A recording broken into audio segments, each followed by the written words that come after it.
세상에서 사람을 움직이는 것은 대개 세 가지라고 볼 수가 있습니다. 먹고 사는 생존의 문제가 첫째고, 살만해지면 이제 그 사람이 자신의 사는 그 존재의 그런 보람됨을 나타내려고 하는 명예를 추구하는, 이름을 얻는 명예의 문제에 관심을 갖게 되고, 이제 더 나아가면 사람들이 내가 왜 사는지, 무엇을 위하여 살고 있는지, 또 살아야 하는지에 대한 삶의 존재의 의미를 추구하는 그러한 형태로 나아갑니다. 이 세 가지가 오늘 우리 사람을 움직이는 동력이라고 볼 수가 있는데, 여기에서 오늘 우리가 살아가는 삶의 그 의미는 이 생존하는 그 본능의 욕구보다도 더 크고 중요한 것인데, 이러한 가치 추구를 통해서 우리는 인생에 사는 보람, 또 자신의 삶의 그러한 의미들을 계속 느끼면서 살아가게 되죠. 그래서 사람들이 이렇게 나를 움직이는 가치가 무엇인가에 대하여 그런 추구들을 해갈 때, 우리 동양의 고대에는 이러한 삶의 가치를, 또 그 존재하는 그러한 그 나를 움직이는 것들을 그냥 개인 자기에게만 두는 것이 아니라 좀 더 큰 이 세계, 오늘 우리가 살고 있는 현상들, 살아가는 삶의 그런 그 세계 자연 속에서 의미를 찾으려고 하였습니다. 그래서 우리 중국 사람들이 많이 보고, 중국의 현자가 쓴 이 주역이라는 책에 보면요, 이러한 것들을 많이 설명을 하죠. 중국의 현지아들은 인간의 살바를 이렇게 천체의 흐름이나 자연 속에 나타나는 변화 속에서 답을 찾으려고 했는데, 이 주역이라는 역자가 바로 그러한 변화라는 뜻입니다. 그러니까 이 자연의 변화, 이 전체의 변화, 세상의 변화 속에서 오늘 내가 어떻게 살고 있고 어떻게 살아야 하는가를 생각해 보았던 것이죠. 어쨌든 이런 것은 뭐냐면, 자신의 존재에 대하여 의미를 찾고 자기 존재의 그런 목적을 실현해 가려고 하는 인간의 가치 추구의 의식 속에서 나온 것인데, 이런 내 자신의 가치를 실현해서 그걸 추구해서 완성해 가는 데는 수십 년 또는 평생이 걸립니다. 한 사람이 태어나서 죽을 때까지 평생 끊임없이 뭔가를 추구하고 공부하고 노력해야 그러한 것들이 완성이 되는 거죠. 큰 도서관으로 또 오래된 역사의 기록들로 많이 있지만, 그것이 오늘의 나에게 와서 내 삶의 어떤 방향을 설정하고 내 삶의 목적을 따라서 나아가는 가운데, 그것이 나를 관통해서 이제 다른 사람에게 흘려 보내줘서 내가 내 생각을 통해서, 언어를 통해서, 나의 삶을 통해서 다른 사람에게 영향을 미쳐서, 선한 영향력을 미쳐서 나타낼 수 있기까지는 내가 그런 것들에 대하여 부단한 그런 흡수하는 자기 노력, 그리고 그런 것들을 정리해서 체계화하고 그것을 다른 사람에게 나타내서 그 좋은 영향을 미칠 수 있는, 남에게 다리가 되어줄 수 있는 그런 사람이 되는다는, 평생이 걸린다는 것이죠. 우리나라에 지금 나와 있는 지성인 중에 한 분인 연세대 명예교수인 김영석 성도가 올해 101살인데, 이분이 자신의 그 삶을 고백하면서 그런 이야기를 했습니다. 100세를 살아보니, 100년을 살아보니 내 인생의 황금기가 60에서부터 75살 사이가 가장 황금기였다고 했습니다. 60에서 75세는 다 대다수의 사람들이 이제 다 살았다, 일 다 해서 은퇴하고 이제는 노인들 세계에서, 국가에서나 지역사회에서 대우받으면서 그렇게 이제 산다고 하는데, 그분이 고백하기가 살아보니까, 100년 살아보니까 자기 인생의 황금기가 바로 60에서 75살이었다고 그랬습니다. 그 사이에 그가 많은 책을 집필하고, 그리고 강연을 다니고 가장 활동을 하고 사람들에게 쓰임을 받을 때였더라는 것이죠. 그래서 충고하기를, 스스로 늙었다고 생각하며 아무것도 하지 않는 것은 잘못된 인생을 사는 것이다, 그것은 죄악이다, 그렇게 말했어요. 그 인간의 삶을 한 3등분으로 나눠보면요, 태어나면서부터 30살까지는 부지런히 학습하고 공부하면서 교육을 받게 되죠. 그리고 31살부터 60까지는 직장에 들어가서 일을 하면서 자기의 생활에 대한 그런 모든 일생의 생존의 준비를 해가면서 다음 세대를 만들어가죠. 그리고 보통 이제 61부터 이제 은퇴하는 그때인데, 또 죽을 때까지 90세까지는 다시 사회로 돌아가가지고 제3의 인생길을 맞게 되는데, 이때 가장 보람있게 잘 보낼 수 있도록 녹슬지 않는 인생이 되기 위해서 우리가 많은 노력을 해야 한다는 것이죠. 그러니까 우리 인생의 어떤 생애 발달 주기에 보면은 이런 이 발달에 따른 그때 필요한 그런 성취 과업들이 있는데, 이런 발달 과정에 따른 성취 과업을 오늘 우리 크리스찬들은 이 세상 사람들처럼 세상에서 뭔가 답을 찾고 세상에 영향을 미치면서 세상 가운데에서 칭찬받고 명예를 얻고, 그리고 그 세상의 가치관을 따서 내 인생의 행복을 추구해 나가려고 해서는 안 되고, 그런 것은 이 세상의 이방인들이 살아가는 삶의 방식이죠.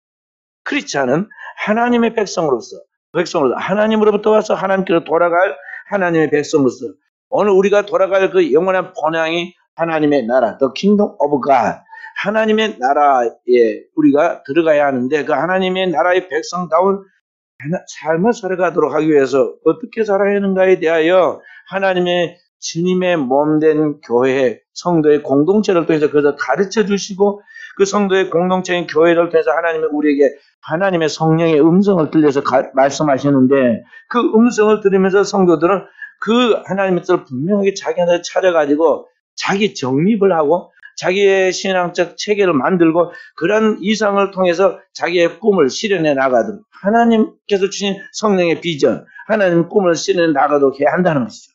이런 생각 저런 생각 없이 그냥 되는 대로 살아버리고, 그리고 내 삶의 안정과 평안과 안녕을 위해서 교회를 마치 옛날에 우리 조상들이 가서 구슬하고 절에 가서 우상을 숭배하고, 그리고 유교의 그 교리에 따라서 가서 조상들에게 제사를 하고, 그렇게 해서 내 일신의 안녕과 행복을 추구했던 것까지 교회에 나와가지고 그런 식으로 믿는다면, 이거 완전히 하나님이 성경을 통해서 우리 가르치는 진리와는 동떨어진 신앙이라는 거예요. 이런 신앙인데 잘못된 신앙이고 광신이고 미신이에요. 그래서 그리스도인은 영적으로 살아야 하는데, 영적인 그리스도인으로서 오늘 내가 하나님 앞에서 누구인가, 하나님이 나를 왜 보내셨는가, 그리고 오늘 사는 나를 어떻게 살고 있는가를 돌아보고 오늘의 삶을 내가 어떻게 살 것인가를 우리가 늘 생각하고 그러한 삶을 살아가도록 하나님 앞에 성령의 음성을 듣고 기도하고 그렇게 만들어가는 종들이 되어야겠어요. 왜냐하면은 다른 사람들이 이러쿵저러쿵 별 말해도 상관없어요. 내 인생의 주인은 내 자신이고, 내 인생 아무도 다시 다른 사람이 살아주지 않고 또 내 인생을 두 번 살 수 있는 것도 아니에요. 주님이 나를 구속해서 하나님이 우리를 그냥 당장 끌고 올라가는 게 아니라, 주님을 이 땅에다 우리를 남겨두고 오늘 우리로 하여금 이제 내가 너를 구속해서 이 땅에서 진정한 자유자로 만들었으니 너는 만물 다스리는 왕이고 이 만물을 지배하는 주인이다.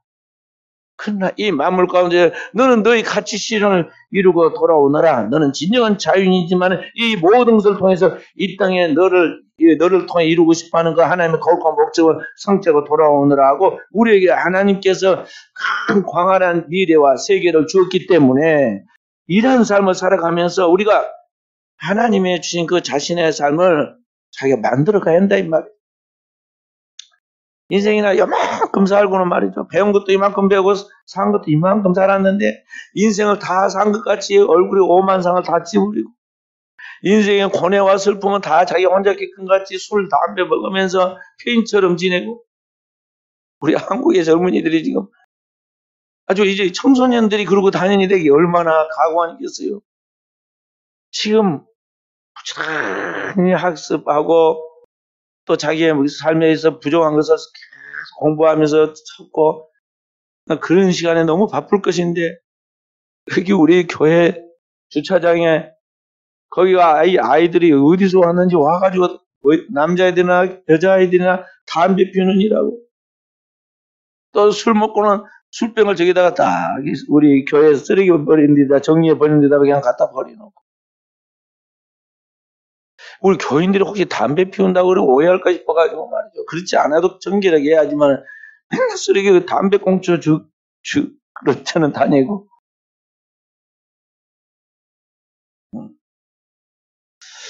자, 오늘 우리의 자녀들이, 이 다음 세대의 주인공이 이 자녀들이 이 자기의 인생을 누구에게다가 핑계해가지고 될 일도 아니고 남의 탓을 한다고 해서 자기의 운명이 달라지지 않는 거죠. 그리스도인으로서 오늘 우리는 새로운 하나님의 백성, 피조물이 되었으니 이제는 이 하나님 백성으로서 하나님의 나라에 대한 이상인 하나님의 나라와 하나님의 의를 구하면서 자기 인생의 주인은 다른 누구가 아니라 내가 내 인생의 주인이라는 주체의식을 가지고 하나님이 원하는 삶을 살아가야 하는데 그렇게 살려고 하기 위해서는 늘 우리는 위로부터 하나님께서 우리에게 말씀하시는 하나님의 교회를 통해 말씀의 그 성령의 음성을 듣고서 그 성령의 가르침을 받으면서 그 하나님의 성령의 우리를 이끄시는 그 원동력을 따라서 나아가야 한다는 것이죠. 이것이 그리스도인의 영적인 생활입니다. 자, 그렇다면 과연 우리가 그와 같이 영적인 삶을 살아가고 있느냐 하는 것이죠. 오늘 요한계시록 1장 2장에는 계속해서 주님께서 교회에게 말씀하시죠. 주님께서 교회 사이를 다니십니다. 여기 보면은 요한계시록 1장에 보면은 해보다도 밝은 빛난 얼굴로 그리고 빛난 주석 같은 발로 주님께서 불꽃 같은 그러한 눈으로 또 불의 해 같은 입술로 이제 선포하면서 하나님의 교회를 다니십니다. 7 금초대 사이를, 그러나 7 금초대 7 교회라 할까, 7배를 붙잡으시고, 7배는 교회의 사자라고 그랬어요. 그 교회를 담임하고 있는 목회자 사이를 다니면서 성령의 음성으로 교회에게 말씀을 하세요. 그 음성을 받아서 이제 사도 요한이 그들에게 다시 선포해서 대언해서 거기에 기록해 두었는데, 그랬는데, 오늘 성도들이 과연 이런 하나님이 교회를 통해서 성령으로 우리에게 말씀하시는 주님의 그 음성을 진짜 들으면서 그것을 오늘에 내게 주시는 하나님의 말씀으로 받아서 내 삶의 지침으로 또 자양분으로 삼고 살아가고 있느냐는 것이죠. 세상 속에서 너무나 혼란한 잘못된 뉴스와 그런 생활 속에서 영적이지 못한 너무나 세속적이고 인본주의 방식으로 살아가고 있는 모습이 아닌가. 우리는 그리스도인에서 우리를 돌아보고 가정을 돌아보고 우리의 삶의 주변의 사람들을 돌아봐야 돼요. 그리고 그런 것들을 마치 소경을 인도하듯이 바로 인도의 사명과 책임은 우리에게 있는 것이죠. 만약 그런 것들을 하지 못하고 우리가 단지 밥만 3끼 먹고 숨쉬고 살아가니까 사는 것을 다 사람을 사는 줄 알고 그렇게 우리는 사명을 다했다고 생각하면 큰 오류예요. 너희는 어둠의 세상에 빛이 되어라. 빛이라 그러면서 빛이 되어라는 것이죠. 너희는 썩어가는 세상에 소금이 되어라고 주께서 말씀하신 것을 그 사명을 감당하는 존재로서 너희 가치를, 너희 의미를 감당해야 한다는 주님의 명령이고 그렇게 될 수 있도록 만드시겠다는 주님의 의지의 뜻이에요. 그렇기 때문에 우리는 주님과 동행하는 사람으로서 그렇게 살려고 힘써야 하는 것입니다. 오늘 주님께서 붙잡으신 교회의 별이 주의 사자라고 그랬습니다.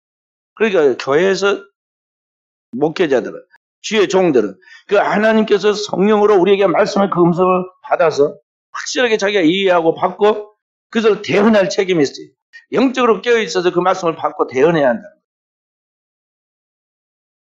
제가 초등학교 다닐 때 신약성경 한 7번 읽었습니다. 초등학교 다닐 때. 그 다음에 이제 중학교, 고등학교 다닐 때는 영어 성경을 읽었는데 신학대학을 갈 때 제가 성경을 통독을 해서 3번 읽었어요. 그러면 성경을 알까요, 모를까요? 전혀 모르겠어요. 3번 읽어갖고 저기 뭘 알겠어요? 전혀 몰라. 그냥 단지 한 번 읽으니까 조금 더 믿음이 생긴 것 같고 2번 읽으니까 생긴 것 같은데요. 삼일째 하나님이 막 그렇게 목사님이 강단에서 말씀할 때 무슨 말인지 몰랐어요. 이해가 안 되고 믿어지도 않고. 그런데 말이죠. 성경을 한 번 읽으니까 조금 더 믿음이 생기고 2번 생기고 3번 읽으니까 하나님은 성부, 성자, 성령 하나님이 계신구나. 이 정도 믿어지더라고요. 그러니까 그냥 글자를 아니까 성경을 읽고 글자의 뜻을 이게 해석할 수 있으니까 한문 성경을 영어 성경을 읽었는데 영어 성경을 읽으니까 그냥 영어를 해석할 수 있어서 그냥 읽는 정도였죠. 학교 다닐 때 초등학교, 중학교, 고등학교 다닐 때는 그 정도 있단 말이죠. 그 신학교를 갈 때는 성경보사라는 시험을 보니까 그러니까 성경을 3번 정도 통독을 했었는데, 그래서 그 내용에 있는 것을 쓸 정도는 됐죠. 50문항이 나왔는데 하나 틀렸고 다 맞았어요. 그렇게 했는데 그래도 실제로는 영적으로는 아는 게 없어. 그러니까 그냥 성경을 아는 정도에 하나님이 계신다. 하나님은 성부, 성자, 성령 하나님이 계신다. 이 정도 알고 신학교를 갔어요.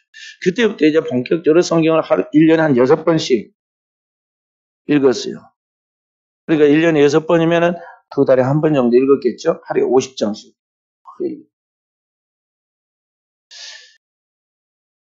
그리고 이제 제 나이보다는 성경을 많이 읽었죠.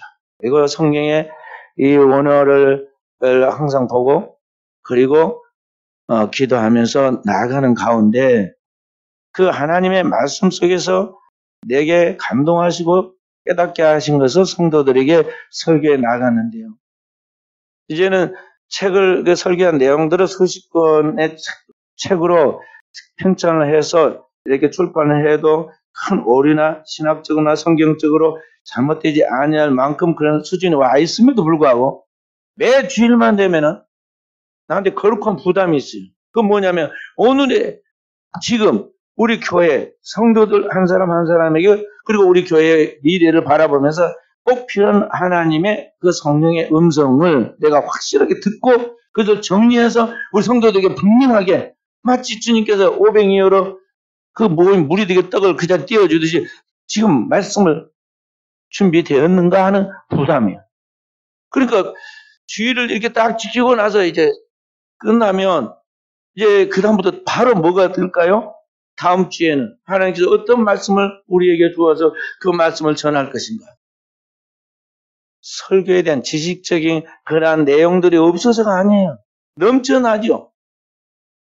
제가 그동안에 공부하고 준비했던 것 말고도 만약에 검색을 해서 뭘 본다고, 뭐 인터넷을 통해서 본다고 그러면 얼마나 또 다양히 많겠어요.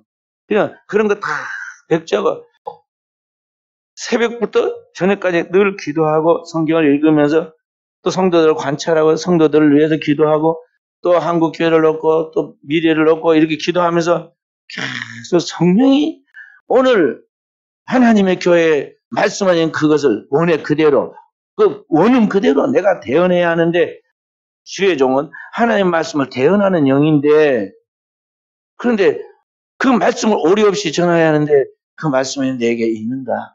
그냥 그 하나님의 말씀을 전하는 채널로서 내가 통로가 돼야 하는데, 수도관의 채널 통로처럼 이 채널이 돼야 하는데 과연 내가 그런 준비가 되어 있는가 하는 그러한 것들이 거룩한 부담도 있어요.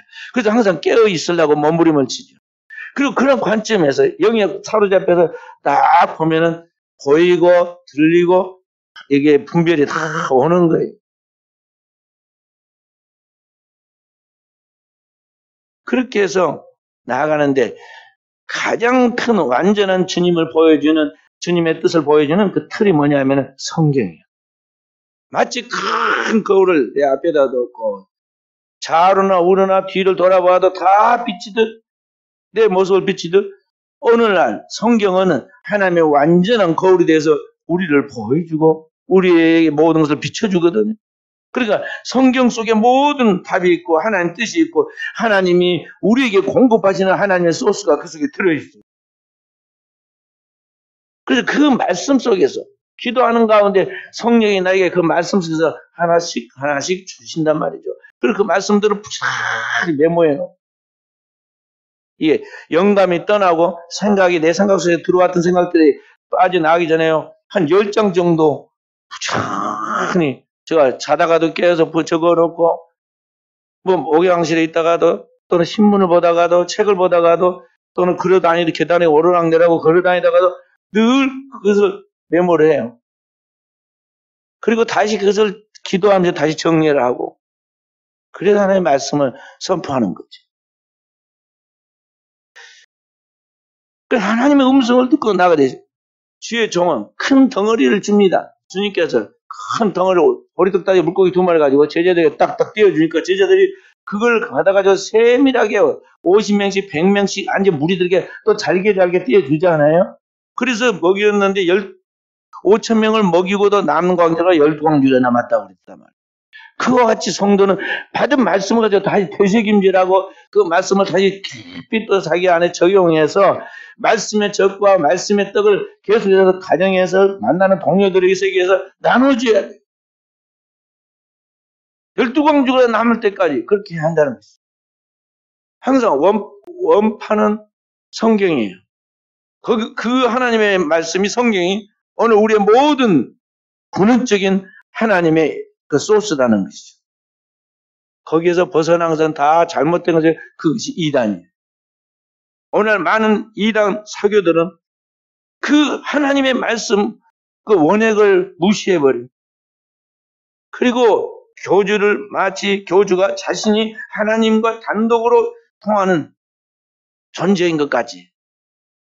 그런 사람들이 많이 쓰는 말이 뭐냐면 자기는 신과 지금 직통 계시를 한다고 그렇게 이야기해요. 그리고는 자기 주관적인 생각이나 경험이나 체험들을 절대화해가지고 성경의 내용을 싹 무시하고 잘못된 해석과 교리를 만들어 놓고 성경 구절을 거기다가 끼워 맞춰가지고 합리화시키는 역할을 하죠. 그리고 전혀 성경의 전체적인 내용과 맥락에는 맞지 않는 이야기들을 거기다 딱딱 집어넣습니다. 그리고 그렇게 만들어놓은 교주가 만들어놓은 그의 사상을 성경보다 더 중요하게 만들고 그러한 것들을 만들어서 그 하나의 집단을 형성하죠. 그래서 모든 이단들은요, 거기에 자기들의 교주가 만든 교리집이 있어요. 통일교, 원리강론, 신천지, 그런 거, 다 그것들이 있습니다. 그리고 그런 거 다 자세히 반복해서 세뇌시켜 놓으니까요, 성경을 제대로 알기 전에, 보기도 전에, 이런 것을 먼저 보고 들으니까 그게 진짜인 줄 거기다 다 대입을 하니까 성경도 틀리고, 기성교회도 틀리고, 오늘 우리가 신앙생활 해왔던 것도 틀린 것이고, 그리고 목회자를 통해서 보다 하나님의 말씀도 전혀 자기가 상관없다 생각해요. 그래서 이단들이 딱 교회 들어오면 금방 그 영적인 감각으로도 느껴지지만은요, 태도가 딱 증명을 해, 스스로 자기가. 왜냐면 자기하고 상관없는 관심 없는 이야기를 하니까요. 다리를 꼬고 앉아서 딴짓을 하고 있습니다. 그래서 저 아니구나. 100% 딱 나와요. 그리고 이단들은 자기를 더욱 신성화, 신격화하기 위해서 자신을 나중에는 하나님과 직통 계신다고 그러더니 조금 있다 보면은요, 자신이 보혜사라고 그러고, 어떤 이단은 또 거기다 하나 더 붙여요. 보혜사 성령이라고 이렇게 써붙이기도 하고. 또 어떤 이단은 또 자기가 재림, 이 땅에 다시 오신다고 하시면 바로 재림에서 자기라고 이야기를 하고.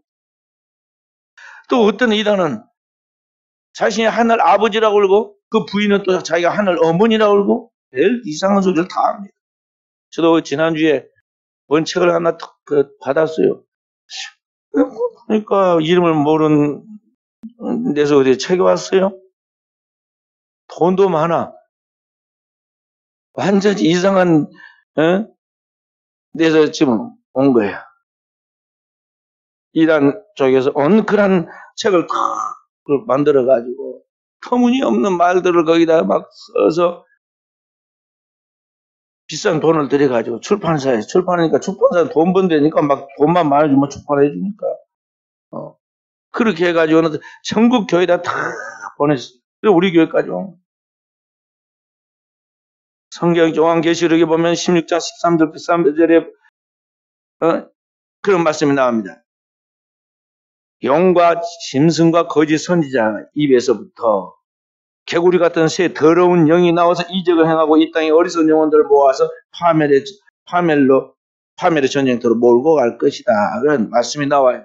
그러니까 이 마지막 종말의 시대가 되면은 이 영은 사탄을 지금 상징하고 있는 것이고, 이 영의 영향력을 받고 권능을 받는 것이 이 땅의 짐승으로 표현하고 있는데, 짐승의 동물을 말하는데, 짐승 같은 영혼이 없는 오늘 이 존재인 짐승 같은 악한 사단의 영향을 받은 이 세상 주관자들, 정세자들, 정권 잡은 사람들 말은 그리고 거짓 선지자들, 양의 탈을 쓰고 나온 거짓 선지자들, 이단 사교와 함께 거짓 선지자들이죠.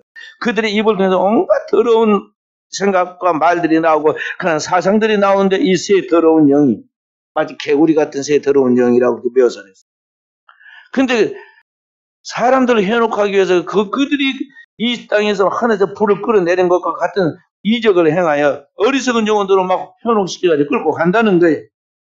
그리고 마지막에 그러한 것들이 엄청난 사고를 치는데 이 세상 하나님 앞에 큰 전쟁을 불러오는 파멸로 끌고 간다는 것입니다.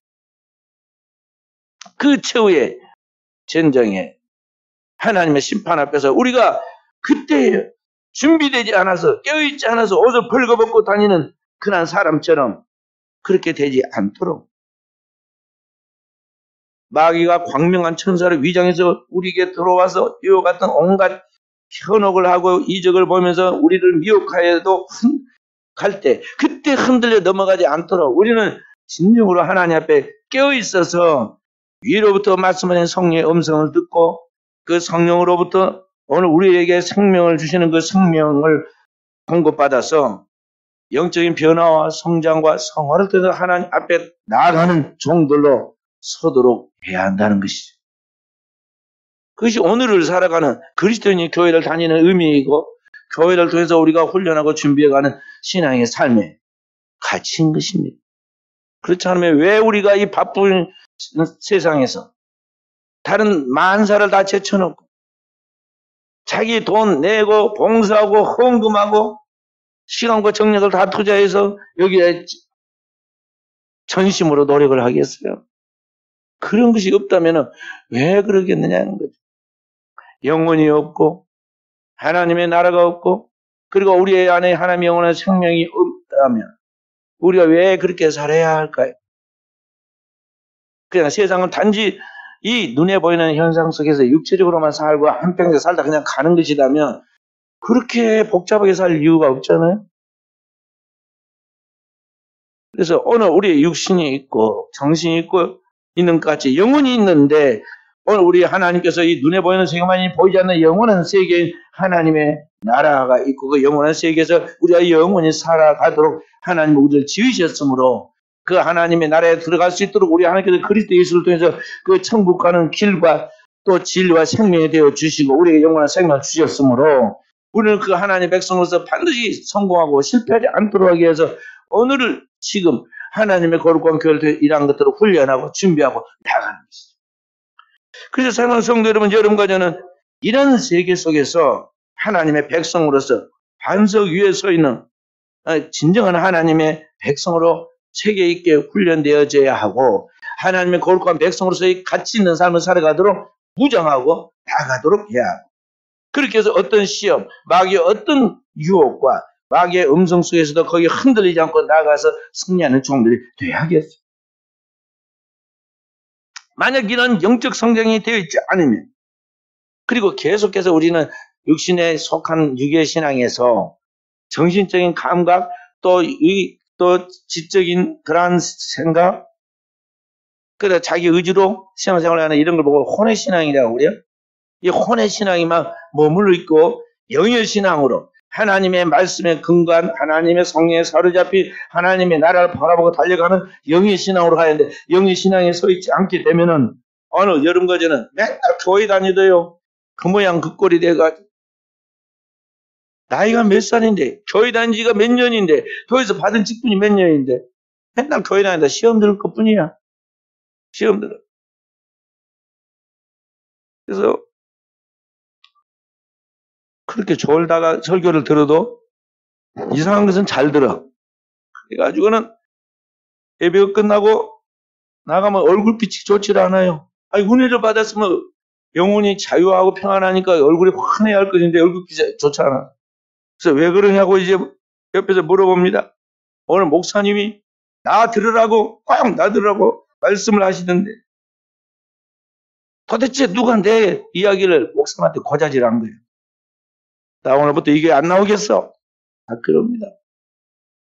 은혜 받고 지금 아주 은혜가 충만하고 하나님의 영광 돌릴 것을 생각하고 있는데 엉뚱한 이야기를 탁 예배 끝나자마자 쏟아냅니다. 그러면 이제 여러 사람이 그것 때문에 이제 시험 들죠. 황당해가지고. 그거 아닌데. 무슨 누구 들으라고 설교를 하겠어요. 목회자가 설교를 할 때는요, 하나님의 말씀을 교회의 성령이 주시기 때문에 그 교회의 사자인 목사가 먼저 하나님의 말씀을 듣고 은혜를 받고 그 말씀을 대언하는 거, 대언. 그러니까 주의 종이 먼저 하나님의 음성을 듣지 못하고 어떻게 전하겠어요? 그리고 주의 종의 말씀을 들으면서 하나님 앞에 은혜를 받지 못한 것을 어떻게 성도들에게 은혜를 받으라고 말씀을 전하겠어요? 이게 은혜 받았단 말이에요, 목회자. 그리고 먼저 하나님 말씀에는 항상 우리가 찔림을 받게 되거든요. 우리 어찌할꼬 하는 그런 찔림이 있게 돼요. 그러니까 하나님 말씀하고 목회자가 먼저 찔림을 받고 회개하고 감동받고 결단한 내용들을 그 주님의 몸된 교회 지체인 양떼들에게 엄마가 젖을 물리듯이 밥을 먹고 젖을 물려주듯이 목자가 그 양에게 그 푸른 초장 실만한 물고라 데리고 와서 그 먹이를 먹게 하듯이 오늘 그렇게 말씀을 전해준 것이 다만 그 목회자가 그냥 사람이 저걸 듣고 어떻게 시험 들면 어떨까 그러면 눈치 보고 듣기 좋은 말만 하지 않고 그냥 양심을 가지고 용기 있게 그냥 담대하게 말씀을 전해서 뿐이지 머뭇거리지 않고 누구 이 사람 들어라 저 사람 들어라 아니 도대체 이 사람이 누군데 저 99명의 다른 사람은 놔두고 이 사람 한 사람을 위해서 말씀을 준비하고 하겠어요. 근데 혼자 그렇게 좀 듣는 게 졸다가 들었는데도 어찌 그건 들어가지고 그래가지고 그 달래려면 몇 주 가거나 이게 말이죠. 못 달래면 이제 꽁꽁꽁꽁 콩 이게 깨다가 안 되면 튀어나가듯이 말이죠. 그래서 튀어나가듯이 튀어나가게 된다. 목회자들 모임에서 들어보면요. 가슴 아픈 이야기 많아요. 어떤 혼의 신앙으로 신앙생활하는 사람이 많은 교회에서 목사님 설교가 부담스러운 거야. 왜냐하면 그 교회에 가면은 강단 앞에 딱 다리를 꼬고 앉아서 머리를 숙여 쳐다보도 않고는 오늘 무슨 설교한가 보자. 그렇게 평가하고 자기의 생각과 감정을 곤두세우고 딱 설교를 듣습니다. 그리고는 예배 끝나자마자 목양실로 달려와가지고는 담임 목사님 오늘 무슨 설교를 그따위로 하느냐고 막 윽박지릅니다. 그러면서 오늘 무슨 말은 몇 번 했고 무엇은 어떻게 하고 전부 다 적어가지고 와서 이야기를 한대요. 그러니 목사님이 매주일 오늘 설교를 어떻게 할까? 이 말을 하면 저 사람이 시험 들겠고 저 말을 하면 또 이 사람이 시험 들겠고 얼마나 고민하겠어요.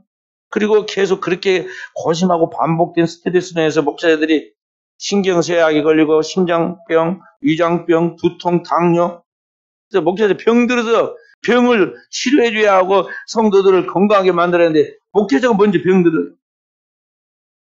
그래서 그중에서 살아남은 목회자들은 안 부딪히려고 설교를 할 때 어떻게 하냐 온갖 심리적인 위안이 되는 말과 애화들을 가지고 설교를 한단 말이죠. 그러니까 이게 심리 강연이지 하나님 말씀의 선포라고는 볼 수가 없어요. 그럼 영혼의 유익이 되겠어요? 성도들의 영혼에 정말 원색적인 복음의 핵심 캐리그마가 어느 날 어느 때든지 성령의 말씀하니 그것을 대언해서 선포되어야 하고 그 말씀을 받을 수 있어야 하는데 하나님의 법궤를 모신 이 지성소인 강단에서 하나님의 말씀을 대언하는 순간만큼은 주님의 뜻을 제대로 선포해야 하는데 이게 되냐 이 말이죠. 그래서 각오를 해야 돼요. 그렇게 말씀을 대언하다가 쫓겨나면 쫓겨나고 죽으면 죽고 그렇게 생각하고 말씀을 선포해야 한다고. 자고 우면해갖고는 죄로도 원에게 하나님 말씀을 원음을 전할 수가 없습니다. 저도 말씀을 선포할 때요. 살 자는 따라올 것이요. 그 순간만큼은. 죽을 자는 스스로 버리고 떠날 각오를 하고 말씀을 대언해. 이것저것 생각하면 아무것도 못해. 주님께서 나를 따르는 자는 자기를 부인하고 자기 십자가를 지고 나를 쫓을 것이라고 해서 주의 종도 그리고 성도를 떨고 정말 주님 앞에 서 있을 때 우리는 나의 생각, 나의 정신, 나의 뭐 같이 다 버리고 오직 주님과 그 영원한 말씀 속에서 하나님이 오늘 내게 주시는 그 말씀을 따라가려는 자세로 나가야지 이것저것 다 해가지고는 이거 하나님의 말씀이 아니다 이 말. 그래서 성도는 하나님의 교회에서 성령의 음성을 들을 때 주의 사자를 통해서 하나님이 말씀하신 그 성령의 음성을 잘 듣고 자기 것을 소화해야 돼요. 소가 몇 번 소화시켜요? 응? 요즘 집사님, 소가 몇 번 소화시켜? 되새김질 몇 번 하냐고. 어? 위가 몇 개예요? 어? 3개? 4개 아니야? 이거 3개, 이거 4개예요. 준혁아 몇 개냐? 위가 하는데 방이 몇 개 있어? 4개 방이 있어. 그래가지고 한 번 먹고 그럼 또 저장해놨다가 다음 것도 하고 해서 4번 되새김질 해갖고는 완전히 이게 부드럽게 만들어서 또 풀을 먹었는데 4번이나 씹었으니 어찌 됐겠어요. 그래서 소젖이 우유가 제일 맛있는 거예요. 네? 그 중에서 다른 것보다도. 그래서 그렇게 하고 먹고 고기도 다른 짐승 고기보다 소고기가 맛있는 것이 그렇게 잘게 그렇게 해서 그렇거든요. 묵상이란 그거예요. 묵상이란 되새김질이야.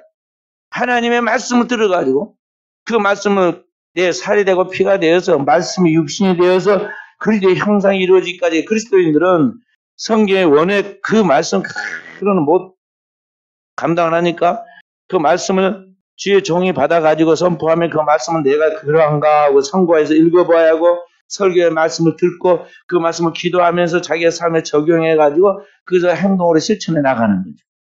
그런 과정들에 나가는데 하나님이 그와 함께 하시는 역사가 나타나는 것인데 이런 것이 없는 신앙생활은 완전히 꽝이야. 그 신앙은 살아있으나 죽은 신앙이고 자기도 못 살리고 다른 사람까지 죽게 만드는 병든 신앙이라는 걸 알아요. 그래서 성도는 반드시 하나님의 교회 생활을 성공해야 하고 교회 생활을 통해서 선포된 그 하나님 말씀을 성령이 내게 주시는 하나님의 음성을 들으면서 그 말씀을 소화해서 일주일 내에 그 말씀으로 살아서 말씀의 완성을 이루어가도록 하나님의 말씀이 내게서 그리스도의 형상으로 인격화되도록 만들어가는 작업을 매주 해나갈 때 여러분의 신앙은 살아날 수밖에 없게 되고 말씀을 통해서 치유가 이루어지고 말씀 속에서 하나님의 구원의 기적들이 나타나게 되는 것입니다. 마귀는 끊임없이 오늘의 시대에 사람들을 흔들고 유혹합니다. 그래서 잘못된 생각과 사상을 갖추다가 사람들을 타락시키고 나중에 크게 망하게 만들어요. 이번에 세계 민주주의 국가라고 부르는 이 미국의 대통령 선거를 했는데요. 미국의 민낯을 보여줘가지고 얼마나 좀 조롱을 받았습니까? 미국 대통령 선거를 하는데 미국은 4년에 한 번씩 이렇게 해서 2번 해요. 전례가 2번 해. 그 재선까지 꼭 하게 도와줍니다. 미국 사람들이. 재선하는 대통령은 지금까지 거의 없어서 한 3번인가 있거나 없었어요.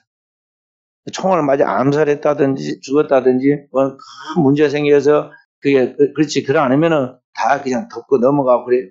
그래서 이번에 1차에 끝난 이 트럼프가 2차에 재선을 해야 하는데 못했어요.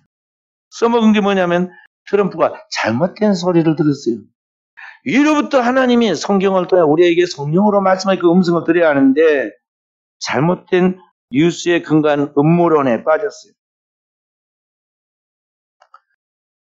음모론이라는 것은 뭐냐면은 세계에 특정 어떤 세력이 있는데 그들을 일루미나티와 프리메이슨이라고 하는데 그런 특정 세력들이 세계 단일 정부를 만들어서 지배하는데 그들이 전 세계를 지배하기 위해서 통제하기 좋을 만한 인구를 그들이 이제 만든다는 거예요. 그것이 뭐냐? 코로나를 통해서 전 세계에 확산시켜가지고 코로나 백신을 통해서 그들의 몸속에다가 베리칩이라는 그런 백신을 맞기 위해서 그 속에 베리칩이라는 것을 넣고 그렇게 해서 이 사람들 나중에 자동적으로 통제하게 만든다는 거죠. 그런 사상이 음모론인데 그럴듯해요. 그런 것들이 인터넷으로 그냥 온 천지에 퍼져 있습니다. 오래된 그런 이야기들이에요.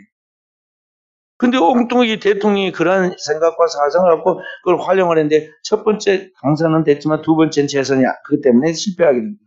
그런 음모론에 동조하는 지지자들이 계속 그 꿈을 가지고 재선대에서 그렇게 그런 것들을 갖다가 만들어갈 것이라는 이런 꿈을 가지고 계속해서 지지하고 나아가다가 심지어는 대통령 선거 끝나가지고 새로운 대통령이 이미 당선됐는데도 불구하고 그것을 뒤엎으려고 국회의사당, 그걸 마지막 최종 결재하는 국회의사당까지 점령을 하게 되죠.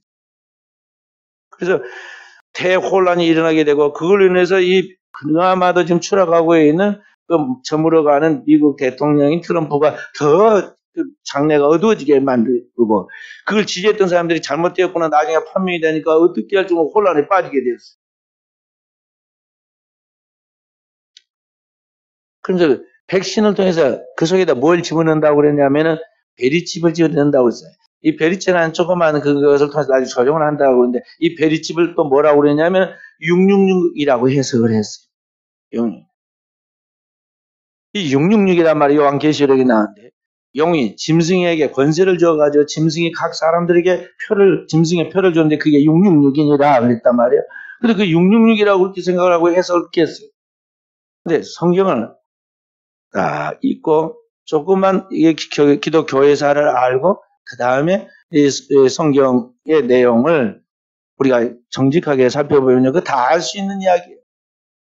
여기 666이라는 것은 뭐냐? 이 용은 사탄이고 영의 권세를 받은 짐승은 이 세상 권세자들인데 그 짐승의 표라는 666은 그 성경에 뭐라고 써 있느냐면 666이니라 지은 자는 여기 있으니 그것은 그 이름의 숫자라 지은 자는 그것을 헤아릴지니라 그랬어요. 그러니까 이 666이라는 것은 이름의 숫자로 말하는 거예요.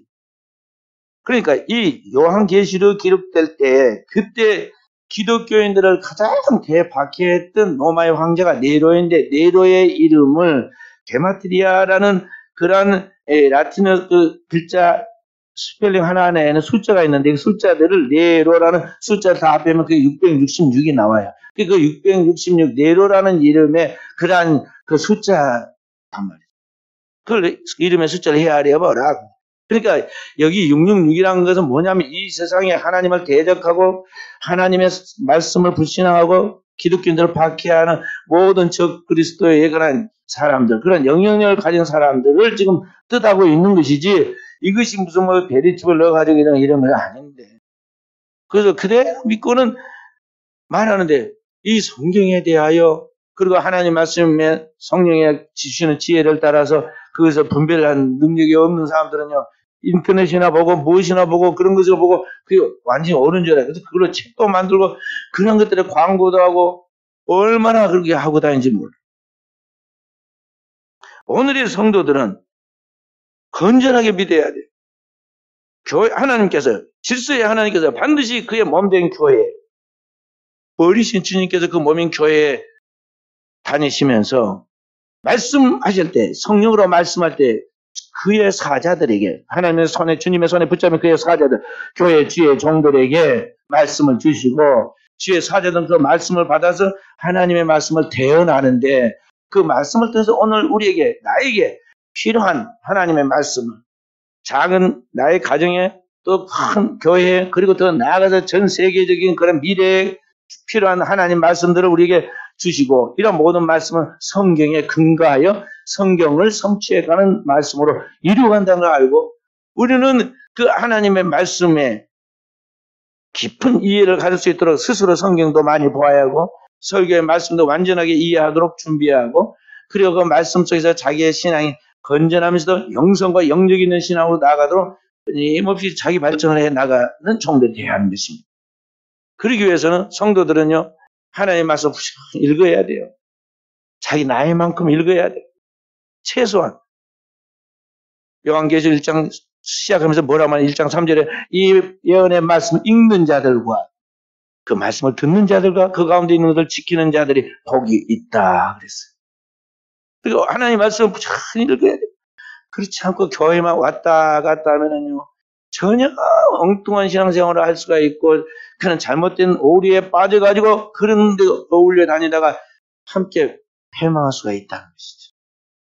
그래서 오늘도 우리는 주님 앞에서 성령의 음성을 듣고 하나님의 거룩한 백성으로서의 삶을 살아가도록 우리 자신을 깨우고 하나님의 거룩한 관계에서 무장해서 다음 세대의 영혼들에게, 그리고 우리가 만나고 있는 이 시대의 영혼들에게 주님의 생명을 나눠주는 축복의 종들이 되어지기를 주의 이름으로 축원드립니다.